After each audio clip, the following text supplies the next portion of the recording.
Selamat pagi, salam sejahtera. Apa kabar hari ini? Semoga semua dalam keadaan yang sehat dan tetap semangat untuk belajar. Hari ini kita masuk pada tema 6, subtema 3 untuk muatan pelajarannya yaitu Bahasa Indonesia dan PPKN. Materinya adalah yang pertama deklamasi puisi dan keragaman tempat ibadah di Indonesia.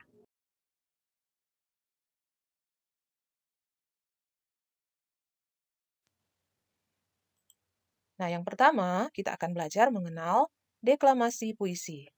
Nah, kemarin-kemarin kalian sudah belajar tentang apa itu puisi. Selanjutnya kalian akan mendeklamasikan puisi tersebut. Nah, apa itu deklamasi? Deklamasi adalah salah satu cara membaca puisi tanpa menggunakan teks. Deklamasi kita lakukan dengan menghafal dan memahami isi dari puisi yang akan dibacakan. Dengan demikian, deklamasi yang kita lakukan tentu saja akan dapat dinikmati dengan baik oleh pendengar.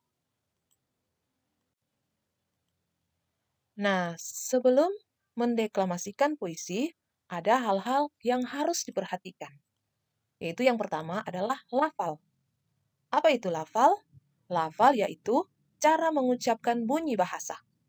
Pelafalan yang tidak tepat akan menyebabkan perbedaan makna.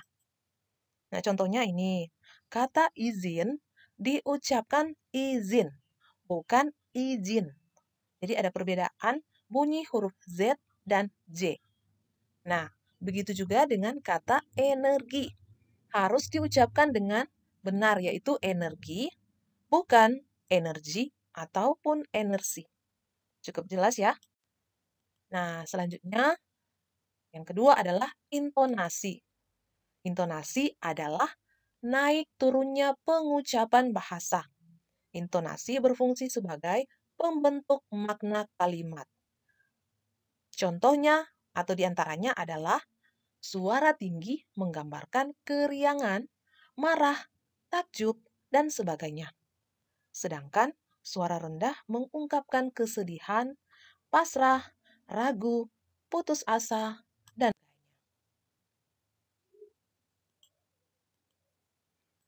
selanjutnya, hal yang harus diperhatikan adalah jeda. Jeda yaitu perhentian atau pemenggalan kalimat. Jeda akan membuat puisi enak didengar dan mudah dipahami.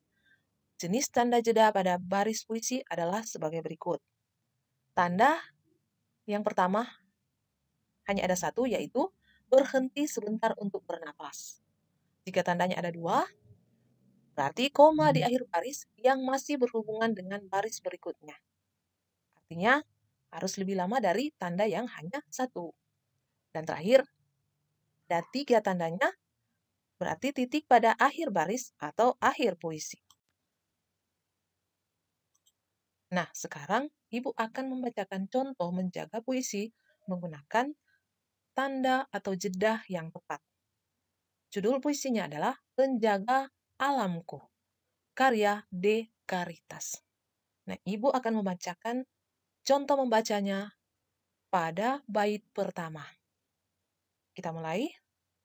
Kau tidak pernah lelah. Kau tidak pernah putus asa. Kau tidak pernah menyerah. Mencintai alam di mana kau dibesarkan. Nah, itu contoh membaca puisi menggunakan tanda jeda yang tepat. Kalian pasti akan bisa melakukannya. Selanjutnya adalah yang tidak kalah penting adalah ekspresi.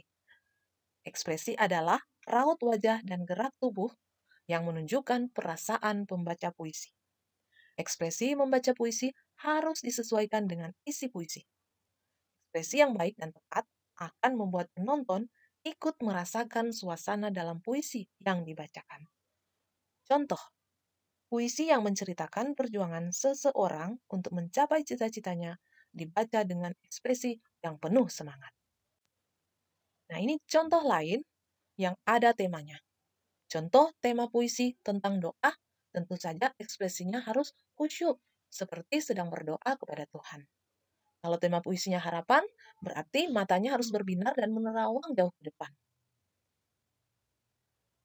Selanjutnya tema kegembiraan. Nah, ekspresinya harus riang seperti sedang mendapatkan sesuatu. Kalau kesedihan, berarti ekspresinya murung atau sedih seperti ketika hampir menangis. Oke, kita lanjut tentang keragaman tempat ibadah di Indonesia. Nah, kita lihat di sini, Indonesia terdiri dari 6 agama yang diakui, yaitu Islam, Katolik, Kristen, Hindu, Buddha, dan juga Konghucu. Nah, berikut adalah contoh-contoh atau tempat ibadah dari agama-agama yang ada di Indonesia. Yang pertama adalah masjid, yang merupakan tempat ibadah umat Islam. Kegiatan-kegiatan perayaan hari besar, diskusi, kajian agama, ceramah, dan belajar Al-Quran sering dilaksanakan di masjid. Ciri khas masjid biasanya terletak pada bagian atapnya. Masjid sering dihiasi dengan kaligrafi. Berikutnya, gereja Katolik adalah tempat ibadah umat Katolik. Kegiatan-kegiatan keagamaan seperti misa ekaristi biasa dilakukan umat Katolik di gereja tersebut. Ciri khas gereja Katolik adalah menggunakan salib dengan patung Yesus. Selain itu, ada juga patung-patung orang suci seperti Bunda Maria dan Santo Yosef. Berikutnya, gereja Kristen adalah tempat ibadah umat Kristen. Kegiatan-kegiatan keagamaan seperti kebaktian biasa dilakukan umat Kristen di gereja tersebut, seperti pada hari Minggu. Ciri khas gereja Kristen adalah salib berupa palang tanpa patung Yesus. Bangunan gereja tradisional seringkali memiliki sebuah menara atau kubah.